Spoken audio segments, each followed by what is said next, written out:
hear me? Hello everyone, good afternoon. Okay. Hello everyone, good afternoon. Thank you for coming to Art Central on the very first day. We are actually very happy that you take the afternoon to see us as maybe one of the first events that you see throughout the Crazy Art Week in March. So we are going to have a talk on the Yitai sculpture and installation projects. My name is Enoch Cheng, the curator of Art Central. This is my third year working with Art Central, and it's always my privilege to work with different kinds of artists and also galleries from different places. And it's a very interesting dialogue for me throughout the process, from the first phone call, from conceptualization to realization to here today seeing the audience. I think the process is very interesting. That's why it's very good to put this on the stage for you to hear. So let me just give you a quick introduction of what is Yitai. Yitai comes from the Chinese Yitai, something strange, something big, something large. So as you can understand, sculptures and installation, it's something very much like a material that something that you can feel, that you can sense. Sometimes you can even walk around. This is actually the purpose for Art Central to promote this platform, because we know in order to do something like this, you need space. And for a lot of artists, space is maybe one of the biggest luxuries that they cannot afford. Which is why Art Central is a good platform for us to realize this project and also introduce these artists to allow them to have the exposure to see different audiences. So thank you for coming again. And today the format will be me sitting here and have a conversation with each artist, so you get to hear the story. And then we can have a Q&A where you can also ask questions. Okay, so the first artist we have is Alexis Wong. Alexis, can I introduce you on stage?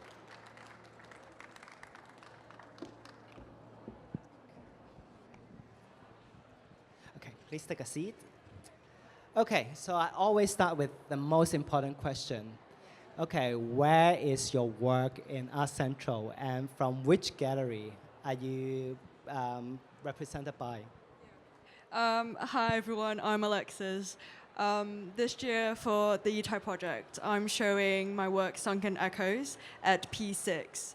And I believe if you walk forward down there, it's going to be right there. And it's also right in front of a booth, seat 29, Iway Gallery, where I'll be also showing some of my smaller works. Okay. Mm-hmm. So imagine no one has seen your work before this time. Just try to describe to them visually what this is. So basically my work is an open space. It's something that hovers between landscape and creature. So if you walk down there, it will be composed of black mountain and landform, and there will also be flowing water in the middle. And there's like a pond in the middle where you can like lean in forward and see all the subtle movement over there. And there will also be some sort of organic elements to it. So yeah, feel free to lean in and interact with it. What is the material of the work?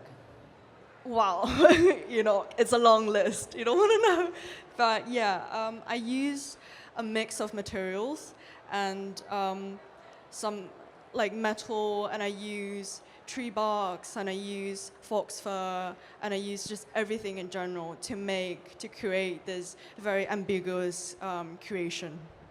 So it's kind of like a mixed media, right? And we are talking about the mixed coming from the nature as well as something from the industrial side of the world, right? Why is that? Yeah, I think my work just tries to mimic what's around us as a way to adapt. And it's almost like a simulation. And I think that's also, I see that in me as well, because they don't fit in one existing categorical framework. And for me, myself, because I grew up in different places and I've lived in under different social regimes and cultural norms. So for me, I feel like my work also told that part of me, my own personal experience. But there's something very interesting in the process of making this work, right? You spend some time in some special area, right? Can you tell us more about this? What do you mean by special? You were in Shenzhen, right? And you find some factory and find some material to work on that. That's very particular, right? Yeah, because now I'm based in London, but I'm just back for this particular project with E-Tile, so Yiwei Gallery. So yeah, now my studio is based in Shenzhen, and I work with local people, local artisans, and also myself to bring these things all together. So it's really like a mix of things, and it's a group of people working together to make it alive, basically. How was the experience like for you? Well, I must confess, it's really challenging at the beginning because it's my first time working with a group of people and to bring this alive, and especially with an installation with this scale and so many components, it's definitely not easy for us to find this intricate line between what can be pre-planned, calculated, measured, and what can be for me to improvise and even let go and to make it slightly out of control, for example. So I think for me, the difficult bit will be trying to find the balance between things. How did they respond to your first proposition? Oh, you want to make something strange, and then what was their reaction? I think for me, because they're not all people from this industry, so for me, I spend quite a lot of time trying to explain what my work is about and trying to let people to understand from different perspectives what we could all do to contribute to this project. But I think one of the, fun experience will be, I always use, I try to describe things in a more literal way. And for example, I'll be like, oh, this bit will be something like a landscape, or this bit will be like a mountain, so people could all understand. And then I feel like my work itself, my practice, is also about mimicking and stimulation. And I think, yeah, I guess it's part of the work now. So you try to use kind of more like a mundane daily language to communicate with the people. I want to make some sort of imitation of the mountain, and then they try to interpret it, right? Yeah. Mm-hmm. Was there any gap of mistranslation or miscommunication through the process? Well, I guess when it comes to the improvisation bit for myself, at first I found it slightly difficult to understand. But I think for me as an artist, it's my job to trying to figure out what I could do and what I could offer, and also how to work as a team. So I think I don't think there's any particular gap, but yeah. And you came from much more like a studio background to making this kind of work almost like a public work now. So people can walk around, they can even sit on it, and then they pick up a headphone to listen to some sort of sound. What is the difference, major difference, making something this scale? Yeah, so for me, for my practice, I used to make work that are quite site-specific or that respond to a particular place or space. But for this time, I'm actually creating a space. I think that will be the major difference. But what's consistent is that my work always have some sort of kinetic elements to them, or they suggest some sort of movement or even the potential to live and evolve. And I think for me, this time, the space that I created also have embraced all that sort of possibilities. Would you say you have been taking some different elements in the past and try to apply it this time? Can you tell us what was it about and where was the inspiration coming from back in the days? Do you mean by the material I use, or yeah, more and from practice-based? coming from also your studio practice, from your early days and your early works?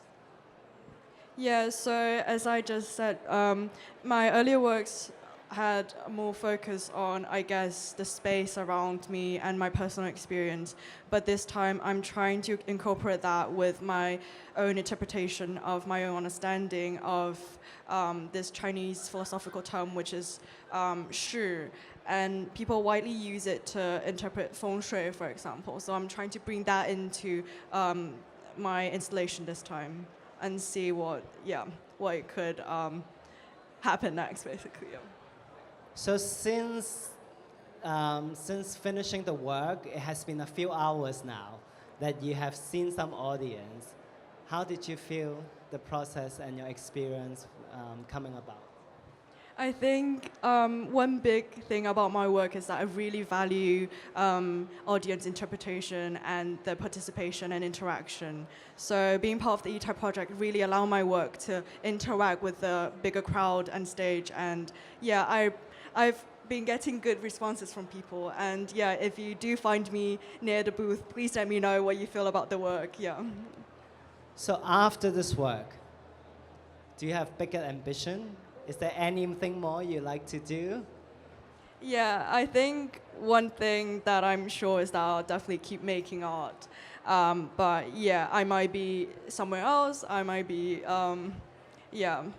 doing work all over the world, I guess. But yeah, one thing that won't change is that I'll keep making stuff.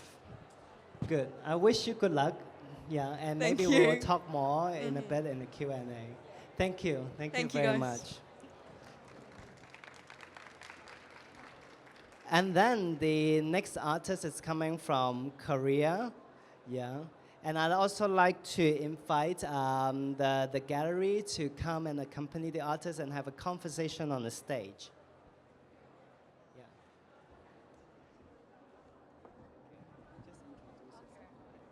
Hello. I'm Jeong-A, a curator from Gallery Mag in Korea. We are located over there, and in this year, we are presenting Jeong-A Bang's work over there. We are located in P5 and two large-scale textile, and yeah, this is our artist Jeong-A Bang, and she introduced herself. Hello, I'm an artist, Jeong-A Bang, based in Korea. Since my English is a bit limited, I've prepared some notes to help me share my thoughts more clearly. Thank you for your understanding. She's a little bit nervous, but please understanding us. And at first, I asked the question, and what is your showing at Art Central? And please introduce the work.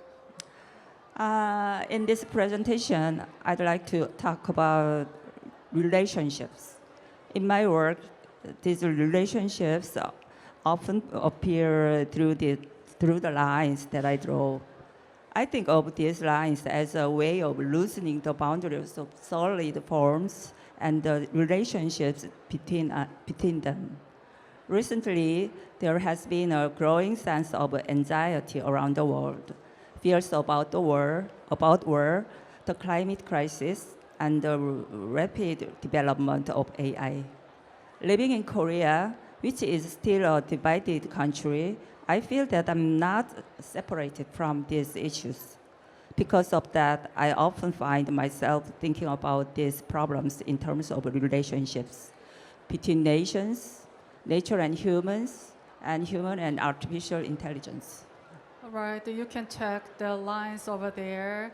And could you please explain about more your artwork and first Oliver Stone's? First, swimming? I'd like to talk about a work called Oliver Stone's Swim. My work was inspired by film director Oliver Stone and his documentary Nuclear Now. While Stone maintains a highly optimistic view of nuclear power, I view it as a dangerous illusion, given the inevitable risks to humanity and the environment. There's a scene where he compares the cooling pools for spent fuel rods to ordinary swimming pools. This led me to a provocative question in my piece, Oliver Stone's Swim. If it's truly just a swimming pool, then why not swim in it? Right, and behind the Oliver Stone swimming, and there is two huge fruits. And could you please explain a little bit more about the space between us? Yeah. Another work is the space between us. In this piece, I enlarged a Korean fruit called hallabong, Jeju Island. Two of them are placed facing each other and there is a strange tension between them. The one on the right leans toward the left, almost as if it is approaching it. The one on the left leans away as if it feels a little uncomfortable. For me, this kind of mismatch between myself and others is actually a very natural part of life. But in reality, relationships are not always easy. They can lead to misunderstanding, disappointment, and sometimes even violence. Right. And before showing your work, you were very worried about this fair because you've already participated in the art museum's exhibition and biennales. So this space is art fair. So what is the biggest challenge in showing your artworks in art fairs? One of my concerns in this project was whether my work could fit into an art fair. My work often contains critical reflection on reality, while an art fair is usually a very commercial environment. So I was curious how these two contexts might meet. It's definitely fit in the art fair, I think. And how has this latest presentation helped you develop as an artist? This presentation made me think about how people from different countries can still share similar feelings. It reminded me that empathy can go beyond borders. Right, and could you please talk about your previous work in relations to this latest development? For more than 20 years, I mainly worked with flat painting, exploring themes related to social structures, everyday life, and women's experiences. At the same time, I was interested in how my work could adapt more flexibly to different spaces. And about 5 years ago, I began to move beyond the traditional canvas. Since then, I've been experimenting with layering paintings on translucent fabric, which allows the work to expand more freely into space. And this is the last question to you. And talk about your background or your philosophy. I was born in a divided country. Korea carries a deep ideological trauma, and I'm interested in the fragile parts of our lives that come from that history. I'm interested in the realities we live in, but I'm also drawn to things that are harder to explain, a kind of invisible energy that's around us. Today we live in a time of great abundance, but at the same time, fear and anxiety seem to be growing. We see this is, in many ways, the climate crisis, threats to democracy, and the instability of our social systems. Sometimes I feel as if we are walking toward the future through a kind of fog. In a way, my work is a personal reflection on that uncertainty and an attempt to share these feelings with others. Thank you. And thank you for hearing us and having us in this conversation. And if you have any questions, then please visit us behind the work and ask us. And thank you. Thank you so much. Thank you.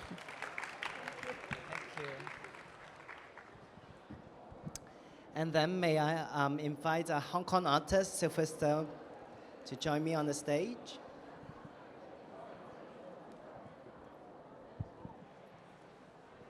Hi, Enoch. Hi, Silvester. How are you? Good, thank you. How are you? I'm good. You've been setting up till 12 a.m. last Yes. night, and today it's 7 o'clock, right? Yes. So first, tell us, where is your work? So my work is at P4. If you head over to the cafe, then you will see it on the way. And it's represented by which gallery? It's by Touch Gallery. Okay, good. Tell us visually, what can we see? So in the space, you'll see a gigantic printer, a 3D printer that is actively printing. And then on the side, you'll see a lot of artifacts that I have already printed, and also some old objects. Yeah, tell me more about the old object. What do you mean by old object?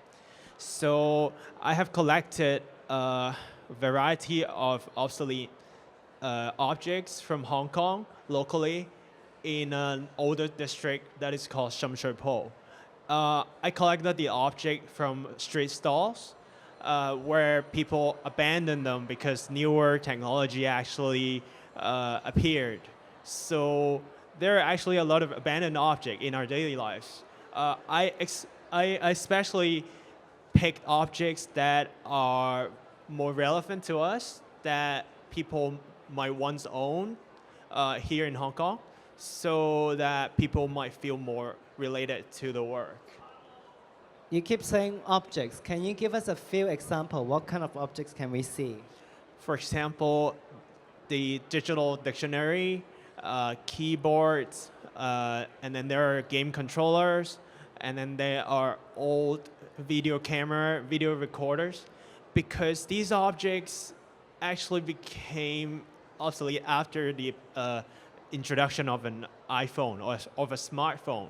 And in this generation, we're no longer concerned about smartphones replacing older technology, but instead we are afraid that AI are replacing us. So I think these two concepts are somehow relevant.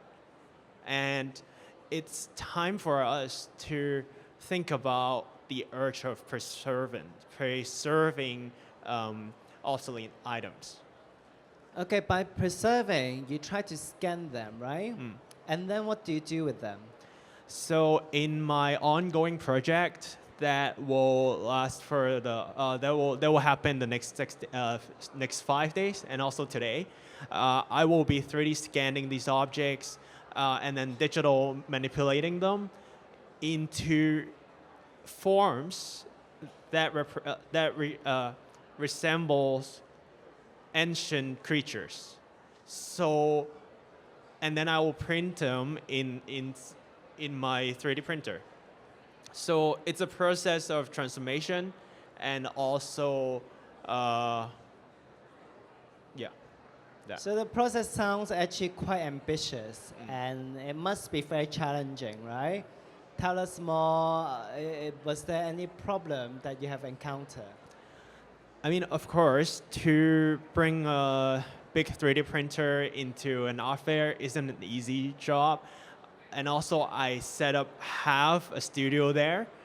It's not easy to show the process with such a limited time, because for my previous creations, it always takes weeks to months to develop. So I have to think of ways to really shorten or looking for the essence of my creative process. And so that the audiences can really experience what's happening inside a 3D printing creative process, what I usually do in the studio. And I have to really think about what to bring here. So it took me quite a while to manage the logistic, and also to really think about the space, the use of the space. So I believe I first saw your work in 2017, right, during your graduation.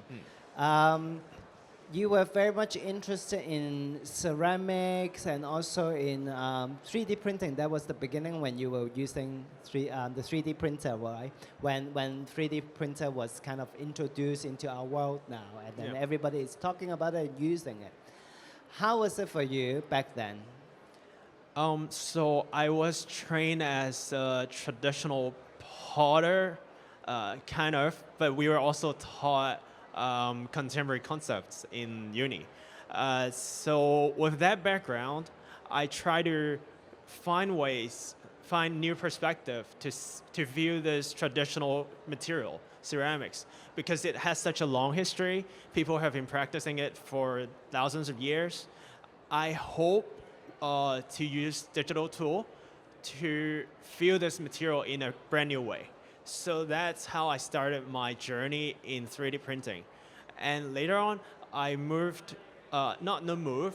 but I also work with other 3D print materials, such as plastic, resin, as each material has their own characteristics that I want to investigate on.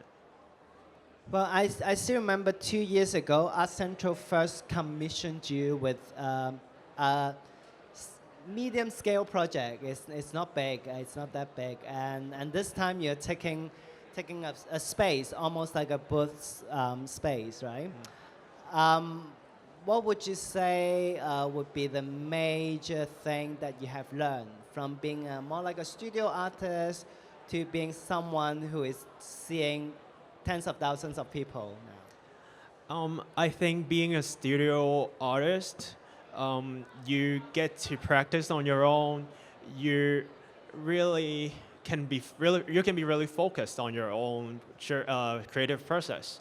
But as I was here this whole day, there were a lot of conversations. There were a lot of interactions with people. People were engaging with the work on different levels.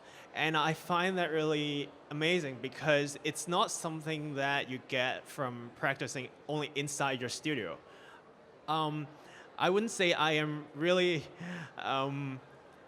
good at talking and working on my work at the same time, but it's also enabling more possibilities, I would say. And also from people's responses, from people's feedbacks, I would then get inspired again, I would say. Are you enjoying yourself and you want to do more? Yeah, very much. Okay. Any projects coming up that you will find interesting from this point of departure? So this time I'm working with a bigger printer with plastic material. And after this project, I want to also use the same concept with ceramics materials because it's not easy to demonstrate clay printing in here due to limitations. But then it would be interesting to apply the same concept, the preservation concept, into my ceramics creations. Good. Well, good luck. We will look forward to your next developments. Thank but you. it hasn't finished yet. There's still 5 days to go. Thank you. Thank you. Yeah. And next, may I invite Olga to be on the stage?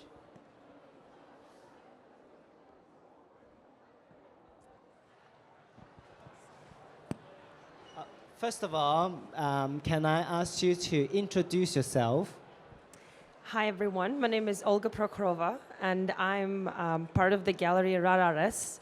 We're based in Dubai and we brought an exceptional artist to the fair this time, Enoch Cheng, who I have honor to represent on this stage. And don't judge me please, like I have a very close interaction with her. And whatever I'm going to say now is based on my deepest research and relationship with her. If you have any questions, I'm happy to direct them to her and she will communicate back with more details. So, which means you are not the artist, right? Where is the artist? She is based in Colorado. She is teaching at State University of Colorado and she's specializing in fabrics. And she cannot come because she is working there. It's a sensitive topic, I would say.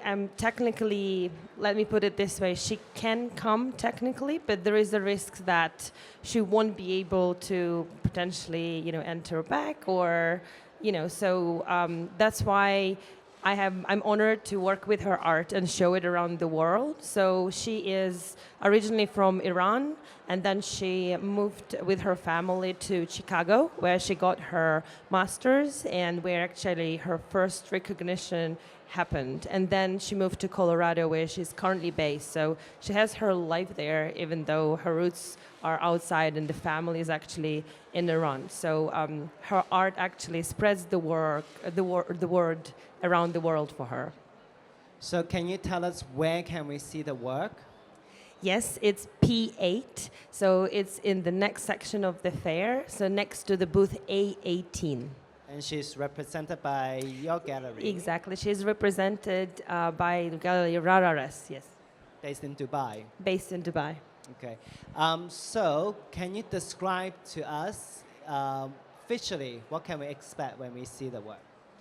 So visually you will see ordinary objects, but they're extraordinary in fact. So you will see a set of vintage coats. They're all different. They have their own character. So you will see them standing on the hangers. So it's something which you probably pass by without noticing because it's an everyday object. But in fact, if you look closely, you will find a hidden story behind it. Can you tell us the process of making this work? So as far as I know, each of the 12 coats, which are part of this project called The Fate, it has been stocked and picked up personally, individually by the artist, by Elnaz, from second-hand shops. So, and for her, that part is very important because each object has its own history.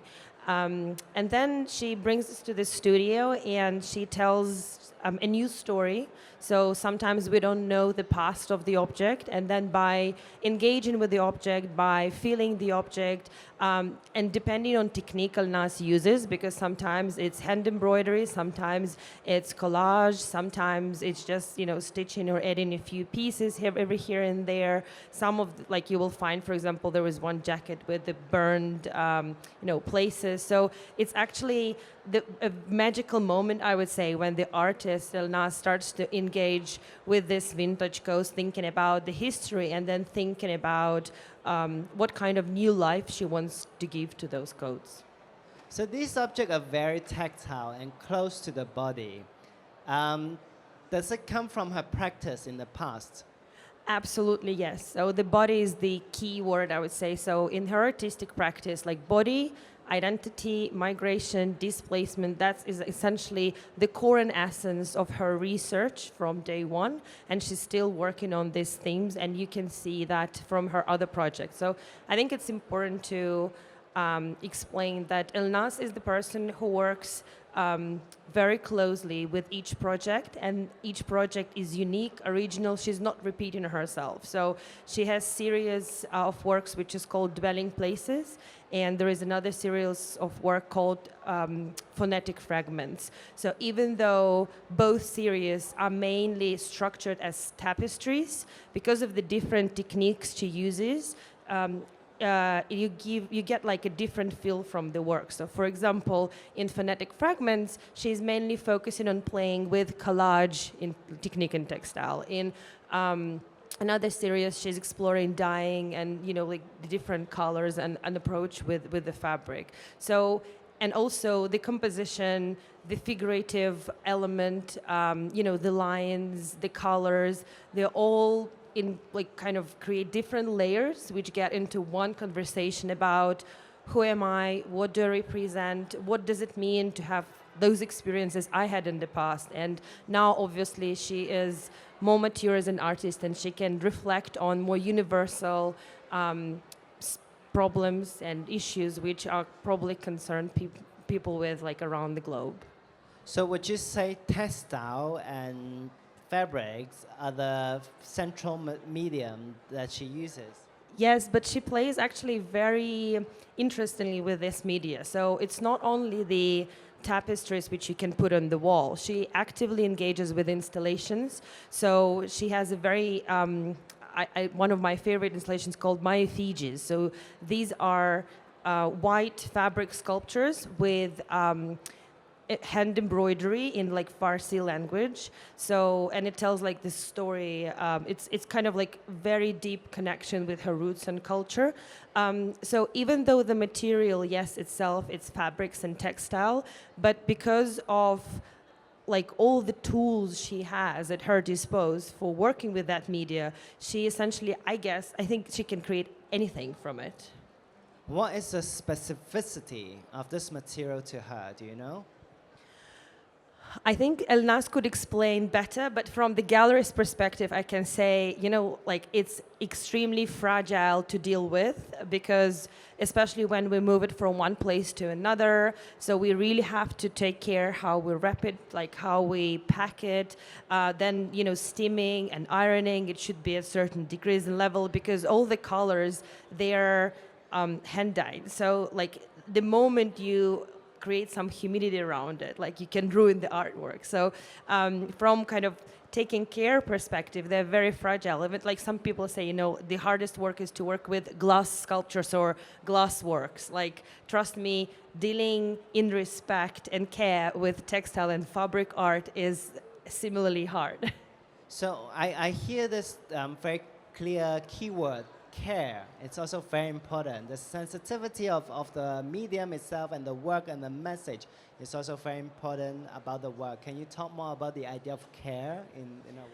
Yes, so the material itself, it can be rough, it can be gentle, it's very plastic. So you can literally like use it as, as in ceramics, you use it's extremely live, and also in terms of I think the message which Elnaz is giving through her work, it's also very sensitive. So for example, the project, another project which we're showing in our booth A18 with RARARES gallery, it's called The Fall. So it's made from 5 tapestries, and all 5 show a falling figure. And the concept of that project is essentially to show the duality of that feeling, like when you fall. Some people may think that, it's a bad thing, it's negative.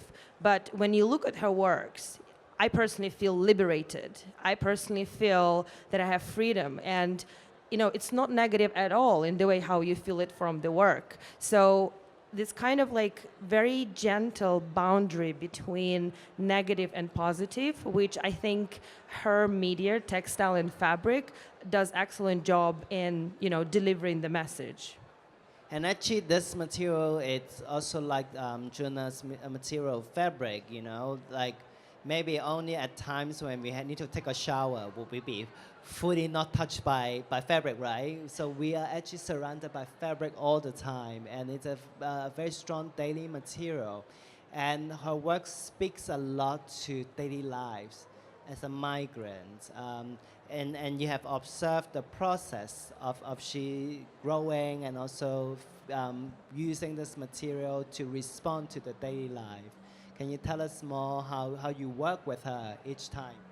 So I think I'm personally very lucky in a way, because I think from the first conversation I had with her, like we had a click, and normally she never ever allows people in her studio. I haven't been in her studio, I think, yet. I'm definitely visited one day, but she was very generous to share some insights on how she works from her studio, because for her it's a very private space. And based on what she shared with us, I see that every stitch is a meditation, like it's stitch by stitch, and it's very meditative. There is a rhythm in it, and also like she's very much in herself. So she has like a series of works which is called Inner Compulsion. So in her studio, when she works with that material, whether she is preparing a color and she puts like cotton fabric in that kind of colored liquid, or she would just stitch with her hands, you can see that there is a portal which opens between the artist and the piece of fabric, and then that piece of fabric becomes a vessel of cultural and personal memory. One quick question. What is she working on now, do you know? So she just finished working on the project we're showing in the booth. So that was her 2-year project, the fall. And I think she's now working on the extension of her My Effigies project. So My Effigies, as I said, it's the set of sculptures, but all of those sculptures from like original creation, they couldn't stand. They will all hang on, you know, like they were like from the ceiling. So now she's working on the sculptures from the similar material, but she wants those sculptures to be self-standing. So, and I think it's a beautiful continuation of the story and also her personal story, showing how her identity formed to the level where she feels solid to stand on the ground. Wonderful. Thank you for sharing with us. We will talk more in the Q&A session. Thank you. Thank you very much. And the last artist we have for today is OrangeTerry. Can we invite you on stage, please? Hi, OrangeTerry. How should I call you, Orange or Terry? Terry is fine. Okay, Terry is fine. All right. So tell us where is your work and which gallery is representing the work? My work is actually when you cross this tunnel, and on your right-hand side, you will see a circular pill on a green carpet. This is my work, and it is presented by Square Street Gallery.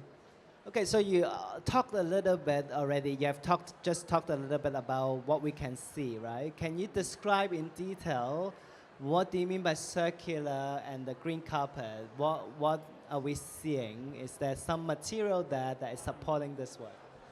You will see a wooden circular pill, which is brand new, built by the factory in China. And then the whole circular pill is actually lifted up by the industrial wheels off the ground. And then underneath is a shocking green carpet. Good. So tell us, what is this work about? This work is actually about, I think I have to share where I started the project. In my studio, actually, we have a big dining area because we share the studio with 10 friends together. And then when we're moving to the space, we got 2 church pills from an artist friend. And then we just use it as a dining chair.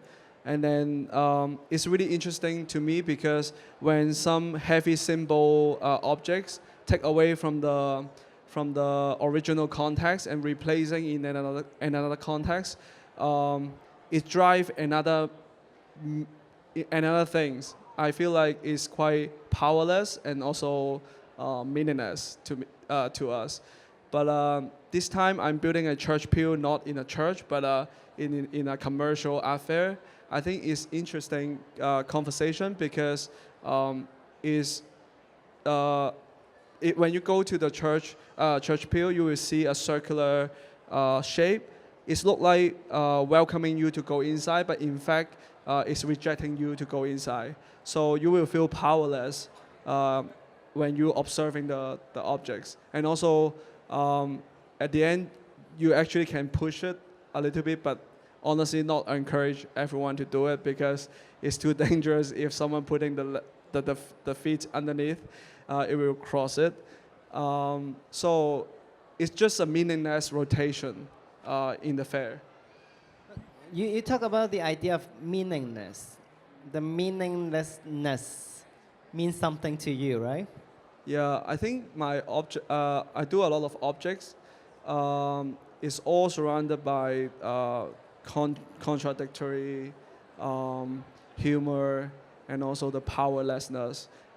Maybe in the PowerPoint you will see some of the observation I every day seeing in the street.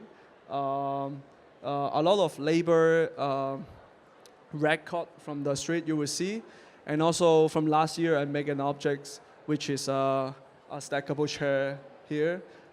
In Hong Kong, we have so many domestic waste every day going to the landfill.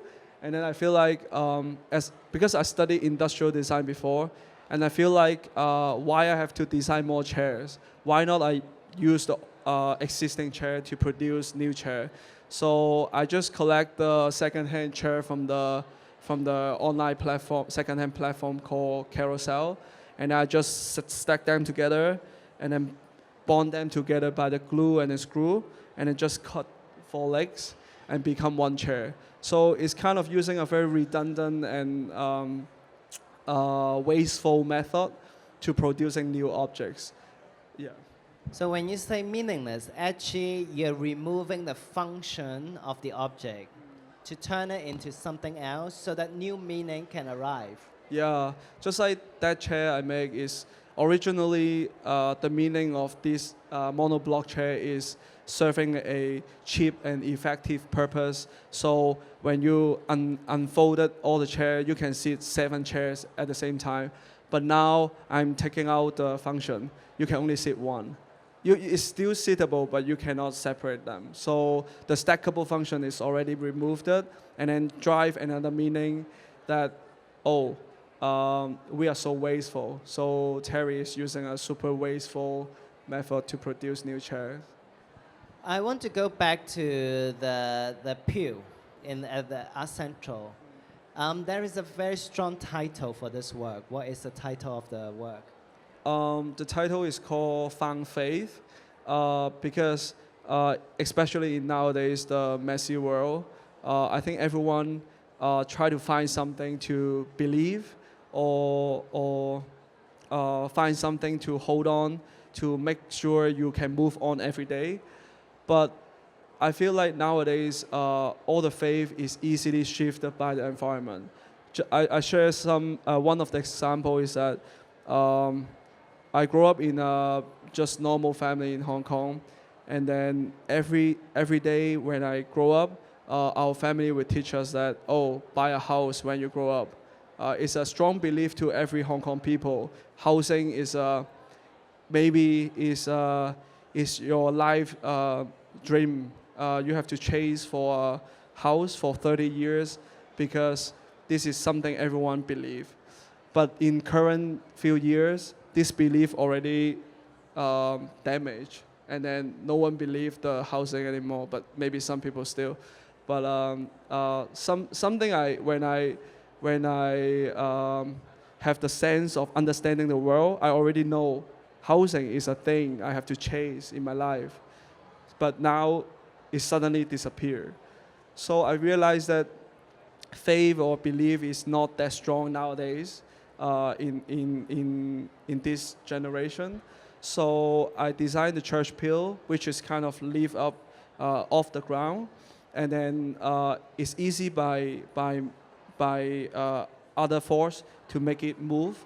So it gives you a powerless feeling, especially when you look into a circular church pew. It looks like welcoming you to go inside, but in fact, it's rejecting you to go inside because you cannot see any entrance in the church pew. So, but are there actually ways to get inside?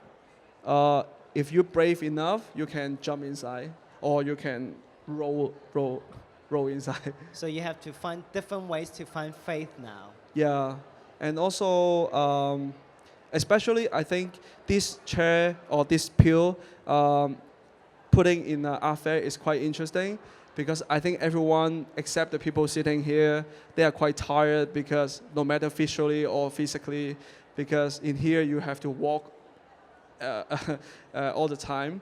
So when you see the church pew, you feel like, it's a green land that you can take a rest. But in fact, when you go closer to it, how can I get in?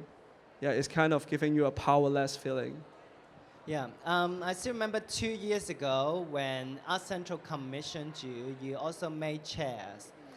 How is it different from that time to this time participating in the Yi-Tai sculptural project?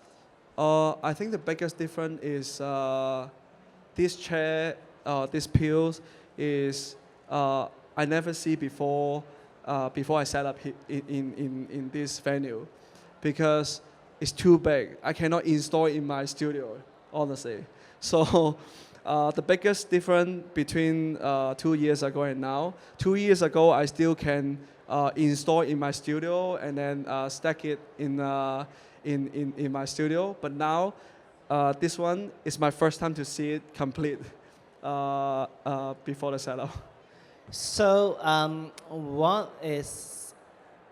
what is something important about being able to be in this platform to show the work?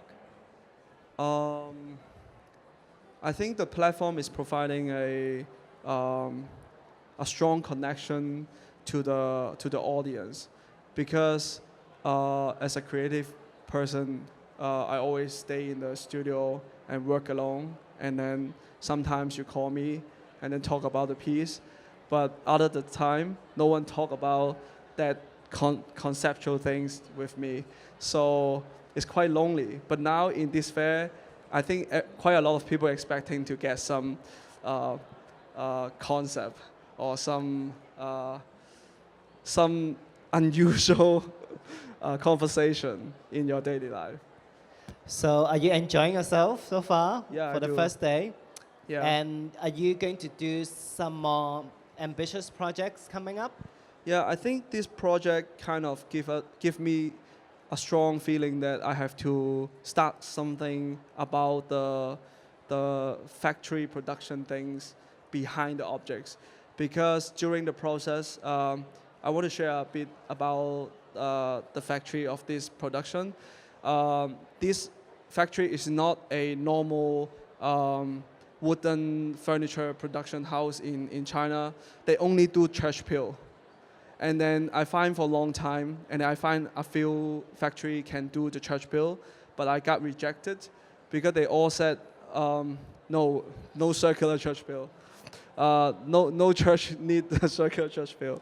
But in fact, I want to pay money for them to do it. And then I think they think this is too difficult to make a circular panel. So at the end, I find one factory, they are brave enough to do it. And then before the fair, I spent 3 days in the factory, and then in that 3 days, all day long I was in the factory, and then helping the worker making the objects. And then I realized that they are actually quite disappointed to get this job. Yeah. Disappointed? Why they were disappointed? Because they never expect this chair is that difficult to do it. Okay, good. Yeah. Thank you for sharing. And now may I please welcome all the artists on the stage, and let's do a Q&A session where we can actually delve in more into ideas and all that.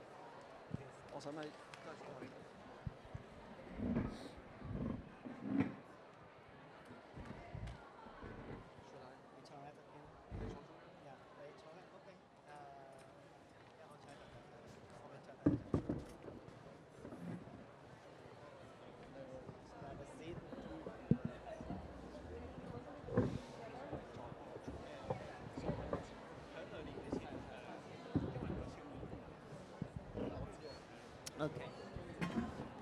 So thank you once again for being on stage with me. It's my honor to have the opportunity to work with you all.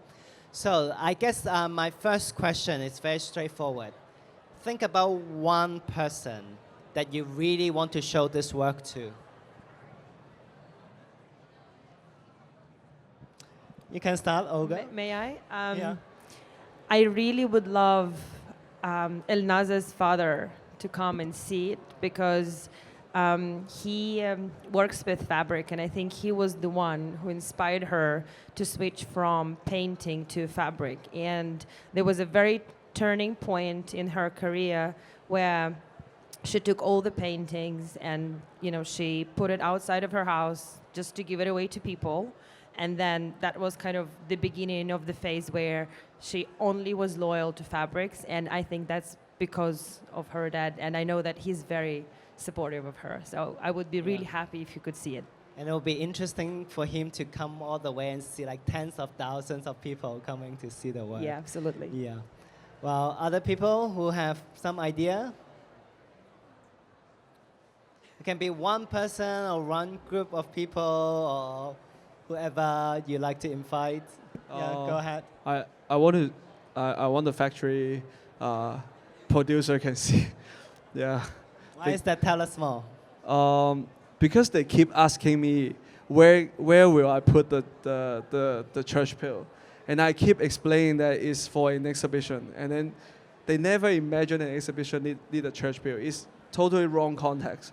So for them, they don't really understand. But I will take a pictures and then send to them. Yeah, well, they still have a few days. Maybe they can come over and take a bus to come over very quickly. You know, in the factory, I invite them to go for dinner, and then they reject me. They said, "Oh, too far away to go to the city center." Okay, interesting. Silvester?